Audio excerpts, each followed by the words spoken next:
So then we go to round 2. Now he tries to flop me. And you know what happens? You know what I do? I come forward so hard on him. I snap his arm in half. Broken. That's it right there. And that's the match. 2-0. Moving into your arm wrestling development, I have researched about what you've done and tried out on some other sports, right? You've done jiu-jitsu before, Yes. if I'm correct? Yes. How long have you been doing that for in the Um, past? How long have you... so, yeah. I did jiu-jitsu for about just under 3 years when I was in high school. But the Okay. thing is, I went in at already a decent level because I did judo for 7 years that's growing up. Like I did judo all the way through like public school and I think a little bit in middle school. Like I have a Mm. very significant base in judo.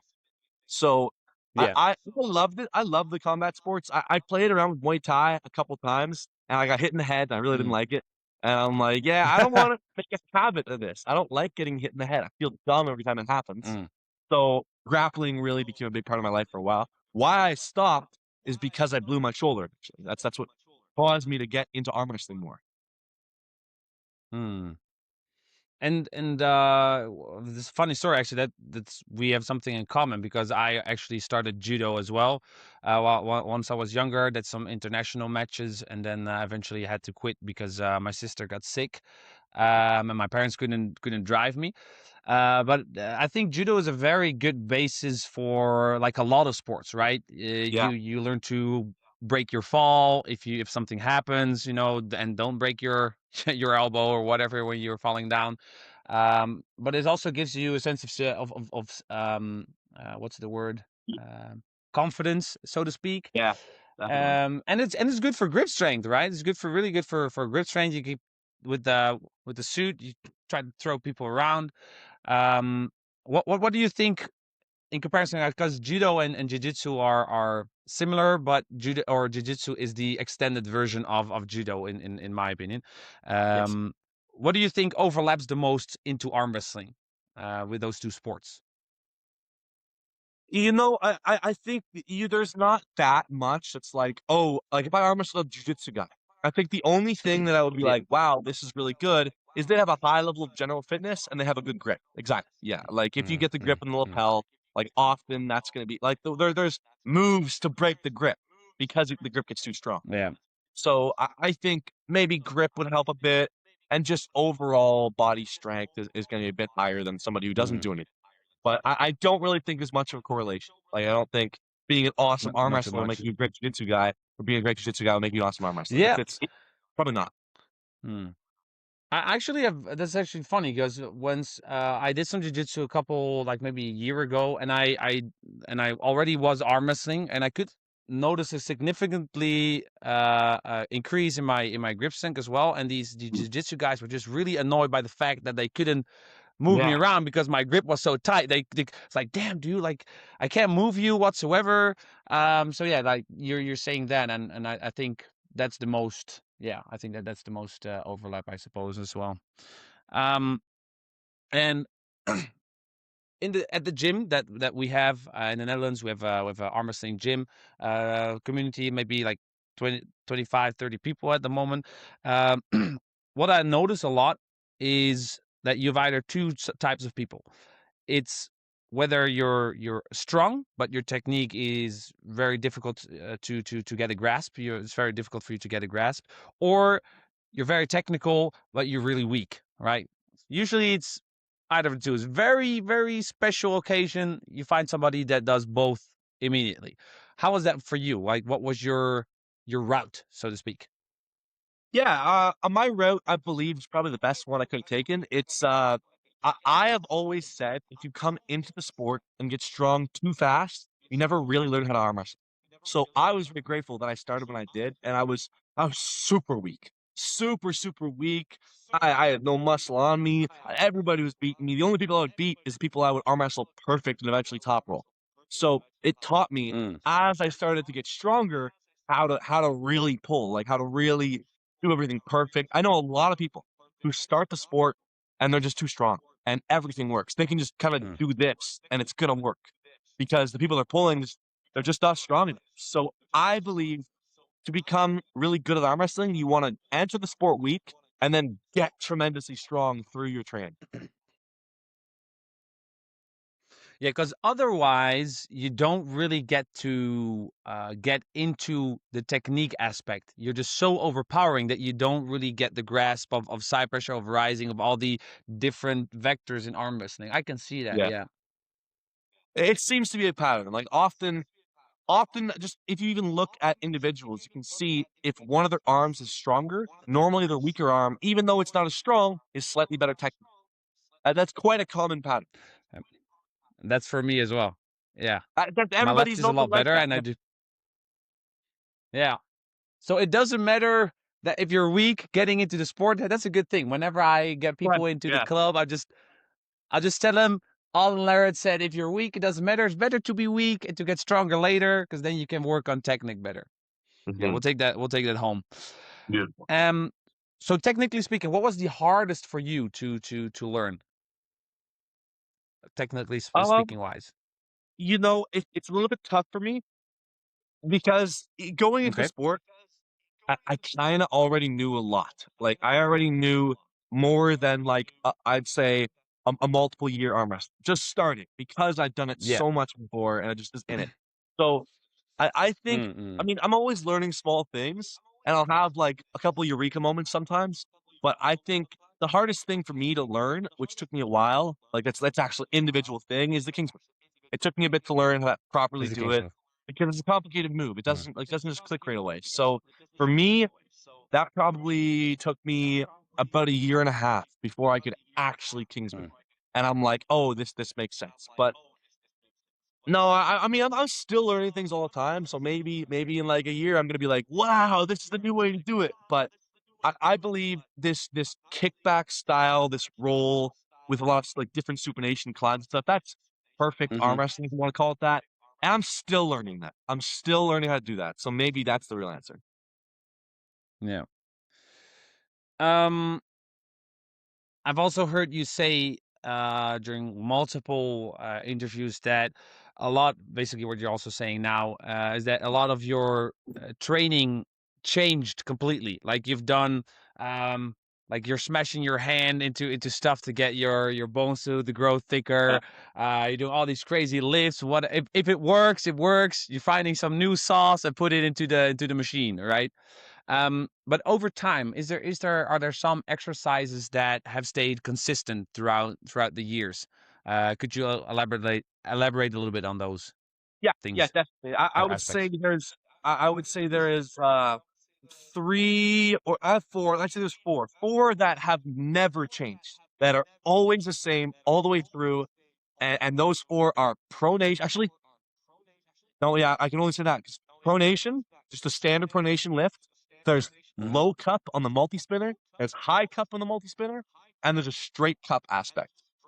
Those are the only 4 that have always every system I've ever used in different varieties. Because I want to say rise, but the thing is I've changed the way I wrap my rise all the time. I switch it up. So that's never been consistent. So Hmm. actually, maybe you could say supinated press. I've always kind of had supinated press as well. So that might be one you could leave in. But I generally, see. I'm switching up rep schemes. Like I'm normally sticking to similar lifts or at least like similar ideas. I want something for cup, something for rise, something for roll, something for side, something for back, something for supination, and something for cup. And that's generally how I balance kind of everything. And Hmm. I mean, right now, I think I've really got it. I do think I've really got it. Finally, after like 3.5 years. Whew. Only 3.5 years. Yeah, right. Yeah, because if you would change around too much, it would be very hard to measure it, right? Is there Yes. like a specific window where you decide, okay, I found something new? For example, the bone smashing stuff, right? Trying to grow your hands thicker. Is there like a certain amount of time that you just keep doing that, and then maybe like 3 weeks or 4 weeks, and like, okay, what's the result? This is what when was where we started. This is where we ended, and then is that something you do, or is it just a little bit more feeling wise? It's much more feeling wise. I mean, the Okay. adaptations from different like tissues, they can be real slow. They can be real slow. Like bone, for example, bone and tendon and ligament, all these like structural tissues, disregarding muscle, they take a Mhm. long time to grow. So Yeah. something that is targeting those areas, you might not see in a couple weeks. You might not see even a couple months. It might take me a year for you to actually be like, oh, this is actually working. So for me, I do it by feel. If something feels good, something feels like I'm growing, feels like it's working, I'll stick it out. But often I'll have very sporadic ideas. I'll try it for a bit, and it'll either hurt me, so I'll stop, or I'll find some research and like it just doesn't feel like good. I'll stop. Mm. Yeah. And I mean, I know people ask this a lot, but what does a if you could cut it real short, what does a typical training week for you look right now?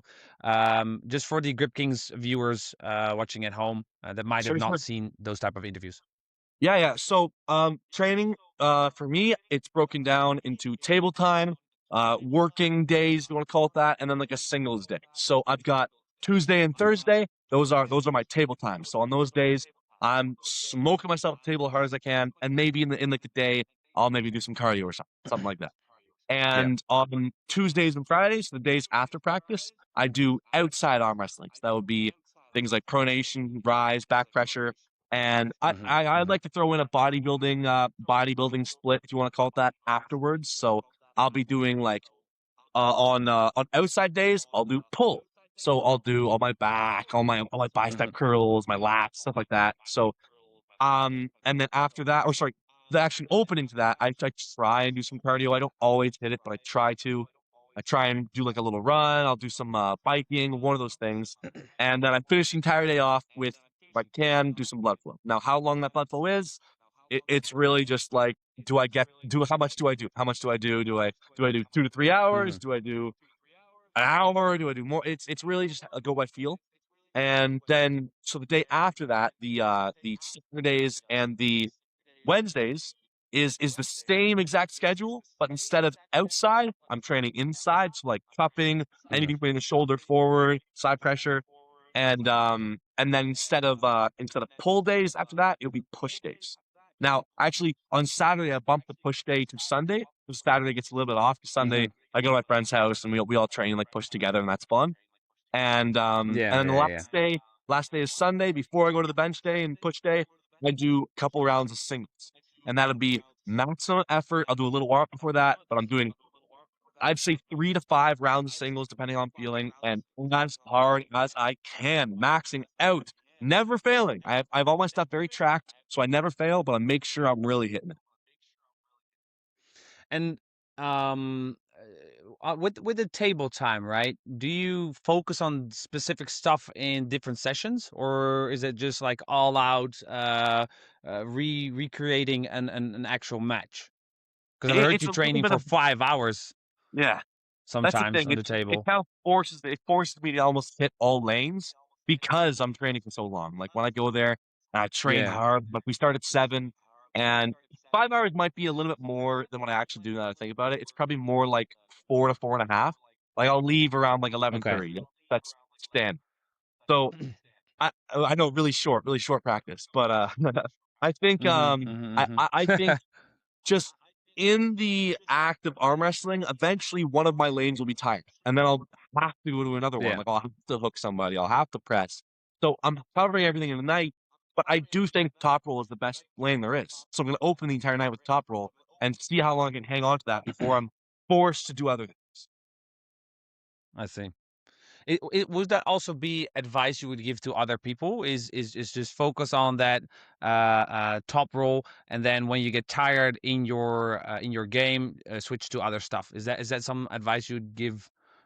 I think so. I think that's pretty good advice. I would say you really just gotta just train any way you can. Like if you're somebody who likes to be very Mm. structured and likes to, all right, you hook me, I'll top roll now, and now you top roll, I'm gonna hook you. That's fine. Mm. I think there's merit to that, but I just love to Yeah. arm wrestle. So anytime I can excuse my mind that arm wrestling is the best thing to do, I'm gonna do that. Yeah. I'm Yeah. gonna try and arm wrestle as much as I can. And I think it's kind of boring just pulling somebody when you limit their ability, when you're like, "Hey, you have to hook me, you have to top rope." You have I to do want to this physically limit your ability. I want it's like, you are now forced to hook me, and that's one thing I'll do. to do. If I'm with somebody who's a bit weaker than me, I will steer them into spots that I wanna train, Like, I will steer them into my rise. I will Mm. steer them into my roll. I think that's not only good for me technically, like it's a good practice. It also just I'm not telling you what to do. I'm making you feel these different pressures as well. So I think it's good training all around for both parties. Hmm. Yeah, that makes sense. And doing all those, like, coming back a little bit to the different lanes you're training. I have people talking about lanes a lot. Mm. Do you structure them those ways so that you don't get fatigued during the beginning of the week, right? Instead of doing I don't know, like a couple lanes on Monday, if you do all of those very hard, you might be tired, and you structure them out during the week. Is that the reasoning why? Or No, the thing about training for me is today's Monday. I'm going to practice. I can nuke yeah. myself, absolutely destroy myself. Where like beginners are beating me, and then Tuesday I'll be like 95% in every lane. So like I heal really fast. I heal really How? fast. That's partially to do with I do a lot of volume and blood flow, partially genetic, Okay. partially I've done this so long and I've Mm. done training blocks where I'm hitting hard table every single day, and that wore me down like crazy. But now that I'm not doing that, it's like, oh, this is light. I'm only doing two table a week. This is nothing. I can Mm. train as hard as I want. I barely even feel it. So for me, I have a bit of a gift in that sense. But like why I structure it the way I do, I had some theories about muscle growth and rest. So I like to do it this way is a real answer. I see.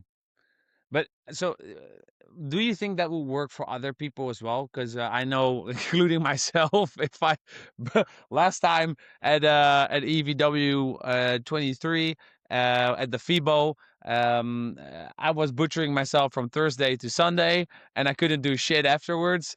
But like, does that, if you do that a lot for like an extended period of time, do you think that would benefit most arm wrestlers, or would the other route be better? Yeah, I don't Yeah. know. You gotta be careful. You gotta be real careful. I think it's a benefit if you can manage it without hurting yourself. And just Yeah. everything is different in different people. Like I have a different tendon structure than you probably do. You have a different muscle insertion point than I do. So everybody's individual. So Uh-huh. the most important thing is go ahead and try this. But if you're ever like, this is hurting me, this doesn't feel good, don't push through. This no pain, no gain mindset is I don't think accurate in the sport of arm wrestling because you can really hurt Yeah, yourself. You can really hurt yourself and make it you're gonna bump your level down for months to years if you hurt yourself. So it's best that's not take worth things it. Yeah. slow and if you can manage it, manage it. But Mm. if it's like so bad, you're laying in bed and you're like, my bones are breaking, like maybe tone it back a little Yeah. bit. Or or don't because I did that too. That's the thing. Like I when I started, I was laying in bed every night being like, I broke my arm, I broke my bones, I'm dying. This is like I was always in so much pain. But Pain. because it's always Yeah. there, I didn't hurt myself, but I was real close, and now I got better at managing that. Like, now I get no pain, 0. I will never be laying in bed being like, "Oh my god," unless I'm, like, just finished practice and got to bed. So Yeah. But I mean, once you mature in arm wrestling, in the beginning, I actually also feel that I couldn't do shit for like 2 weeks at the completely beginning, and then Mhm. eventually, right now, when I get a really hard session in and I do nothing for 30 minutes, I'm okay.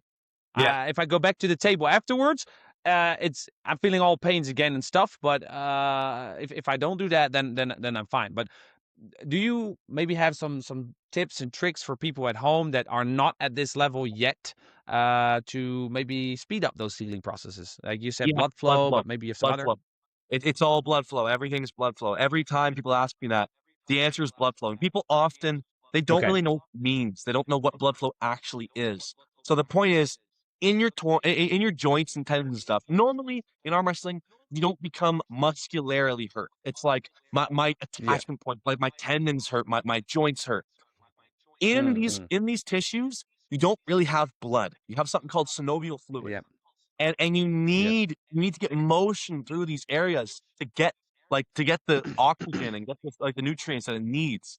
So to speed up this healing process, you need motion.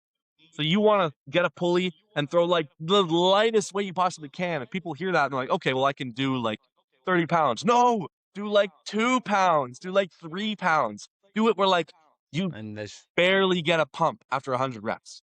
That's what you want. You don't mm. need this weight is not necessary. It's just the movement. It's just the movement and this tiny bit of pressure. And how many times a week would that be good to do? Is that like an everyday thing, Every or is day. it You like can do it every single day. That's the thing about blood flow. It's not focusing on your muscles. It's just you can do it okay, all day yeah, long. Realistically, if I was only solely focused on arm wrestling and I didn't have and I wasn't at all lazy about training, like all I ever wanted to do was train arm wrestling. I could probably theoretically train blood flow literally from waking to sleep all day long and just be healthier. mm, yeah. Okay, good. We'll note that down. Um, so moving into the last part, almost last part of this interview, your upcoming match, Jeremy Parker, Jeremy the Parker, yeah. 132 the fat cheater, right? The fat cheater and the small cheater. um, most people know your name coming into this match, but I'd like to hear from you. Who is Jeremy Parker from your perspective as an opponent? He's a real threat to me. You know, Jeremy Parker is awesome. I've watched him, like he's been in the sport basically as long as I have. Well, like as long as I've been serious about it. And Michael Todd is like talked so highly of him. So highly, and he's so tremendously strong. So Jeremy Parker is Michael Todd's apprentice in weights. Like he's a young apprentice. Yeah. He's taught how to arm wrestle, so you know he's got a king's move and a flop. You know he does, and Mm-hmm. he's way bigger than me. So Jeremy Parker offers an interesting thought, an interesting little experiment here, where it's like I'm pulling up significantly. Like I've pulled up before, but this guy's probably I know he's posting stuff in his story about to be 260. He's so full of crap, man. He is 280 at least. So I hope he's 260. That means he's messing his cut up, but there's no way he is. So I expect he will be probably around 270 when I pull him, and that's gonna suck. So I can't wait to see. I can't wait to feel it. He's great top roll, hook maybe not so great, awesome flop, awesome kings, really fast. So I have a couple lanes I've been training specifically for this guy, and I think you're gonna see him hopefully. Hopefully. Um, Once you were researching Jeremy, right? Because you obviously research your opponent before you get into a Absolutely, I fight. do. Otherwise, you don't know what's coming in. What's the first thing that stood out? Like you mentioned a couple of things, but what's the first thing that stood out about him? Like, oh, this is something First I have thing to that be stood out watching for. Yeah, I'd say the first thing that stood out for me was he has a flop because to me that's always something I watch for. Like right away when I watch which techniques do you have, like the strength and the speed and stuff. That I'll really analyze that later.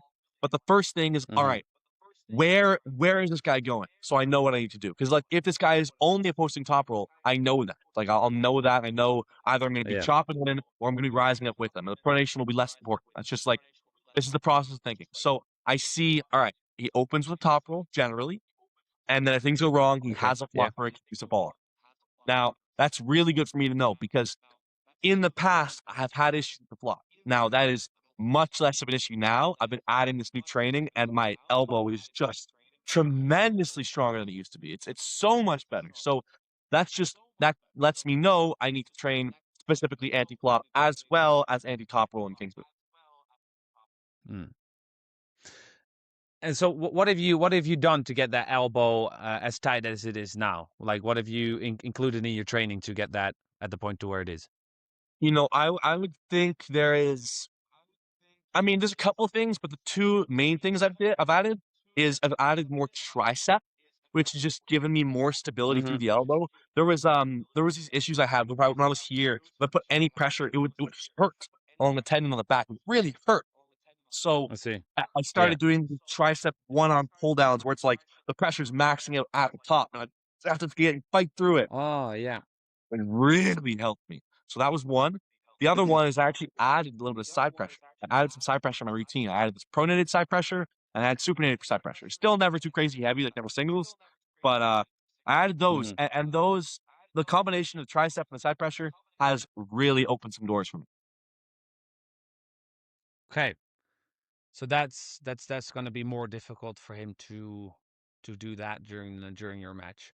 Mhm. And do you have like a specific routine when analyzing your opponent? Is there like you said I'm first looking to where he's going, but do you like note stuff down and then after like review that stuff? You watch his videos, but is there like a little bit of elaboration there, or is it just Yeah, sure, I can elaborate a bit. I can generally what I do, I don't write anything down. I got a pretty good memory, and when it comes to arm wrestling, okay? I'm only really looking at certain things. Like I don't really care.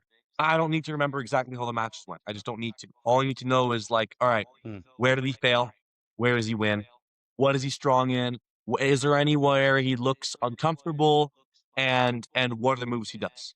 And once you kind of get all those Hmm. areas covered, pretty good. And the way I go about that is I just look him up. I just look him up and I watch everything there is on him. I watch his podcast, I watch his matches, I try and watch just about everything. And in doing that, like you got kind of all bases covered. And then how eventually, once you've done that, you got a big pile of information about a specific Mhm. person. How do you translate that to your game plan? Like without explaining too much about your game plan Sure. because No, the match still has to I'll take tell you. place. But Yeah. Yeah.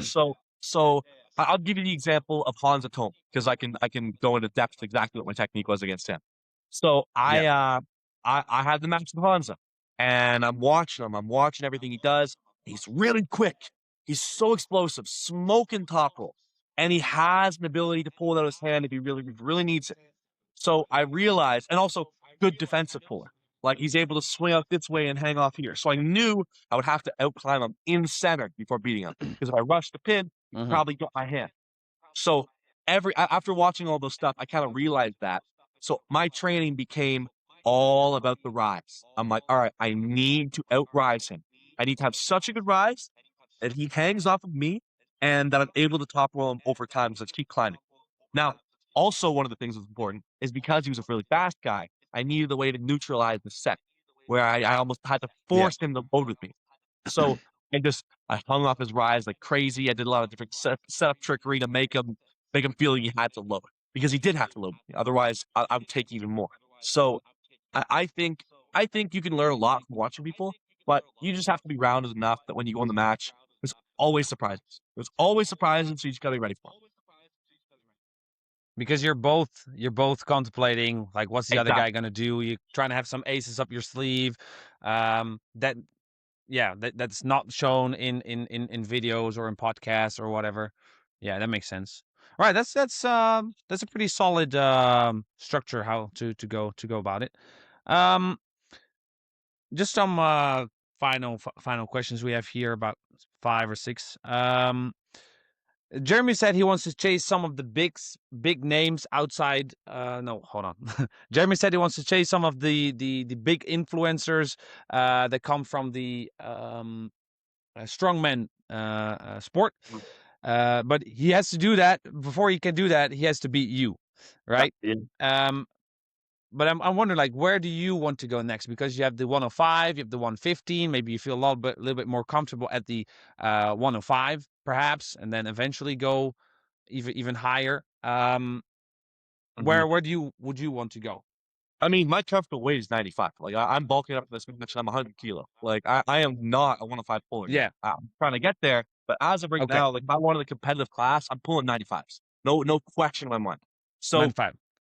95. Okay, so that's Now, studs, as studs, for the studs future, range. Yeah. yeah, as for the future, I think Jeremy's on something. I think it's smart to, especially for his career, to pull outside of the sport, try and grow his following. Because in arm wrestling, following really matters. Like if you look at how I kind of started, I opened with arm wrestling whisperer, James English, who's a bodybuilder outside the sport, Korean Hulk, who's also like they have fans outside the sport and significant followings where you can see those things. So Yep. I believe that it's always a good idea to take these social media matches, if you want to call them that, but I may even follow tune a bit. There's talks of me pulling certain strongmen in different events and stuff, and I would love to do it. I would love to do it. So Mm, who, mm. who knows? Who knows what the right move is? Nobody really does, but it's best to just make a move and see how it goes. Let's see how it goes.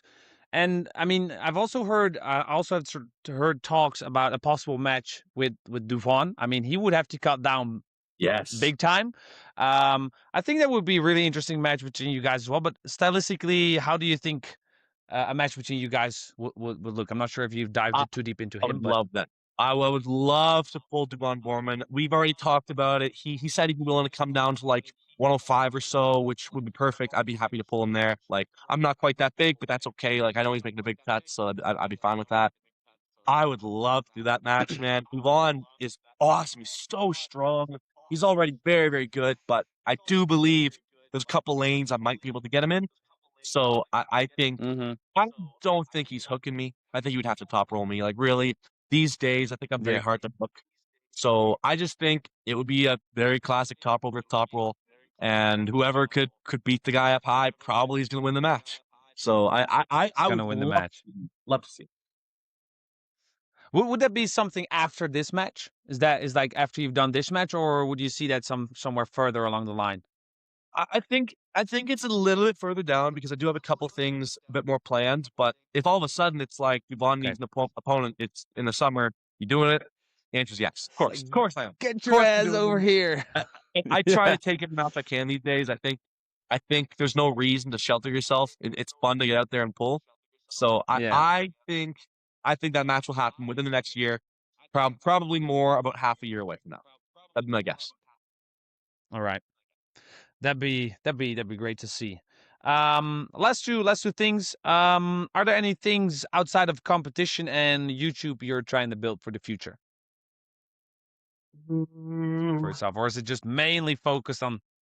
I- If it's not, then it's also fine. Yeah, I mean, I'm trying to think to make sure, but as of right now, I mean, no, that's just about it. I try and really stay focused. I think people split their attention a bit too much, and it causes them not to be as great. So I really Yeah. try and just make arm wrestling everything. Now I have side projects Okay. and things with my friends, but like the most important thing to me Yeah. is Sure. in arm wrestling in multiple aspects of if you want to be like social media or actual training. Those are the most important to me. All right, good to know that your head is fully focused on this. Going to some closing statements. What would your final message be for Jeremy Parker? What is he going to expect June 6th in Arkansas? Oh, Arkansas in close to his hometown. What's gonna oh, I happen? can't wait. I can't wait, Jeremy Parker. I can't wait. You know, he's going to try and top roll me. Round one time, I'm going to predict the match right now. I'm telling you. Round one, it's top roll, Oh, top roll. We slip.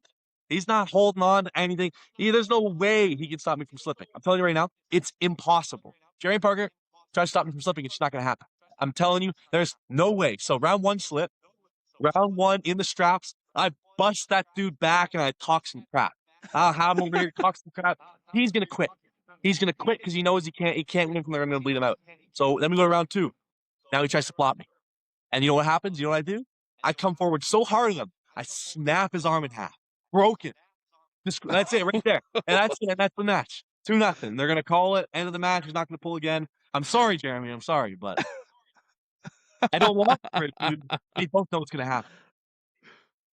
all right, all right, all right. Ladies and gentlemen, you heard it here on the Grip Kings Arm Wrestling channel. Auden, thank you so much for tuning in today. Look at this massive guy. Tune in June 6th, Arkansas. Get your pay-per-view, Five eastversus something, guys. west.com. All right. See you later, guys. All right. Now. All right, that's a wrap for this interview. Thank you so much for watching. And if you want to see more interviews like these, make sure to hit the subscribe button. If you have any recommendations on who I should interview next, let me know down in the comments below. And you'll see me guys in the next one.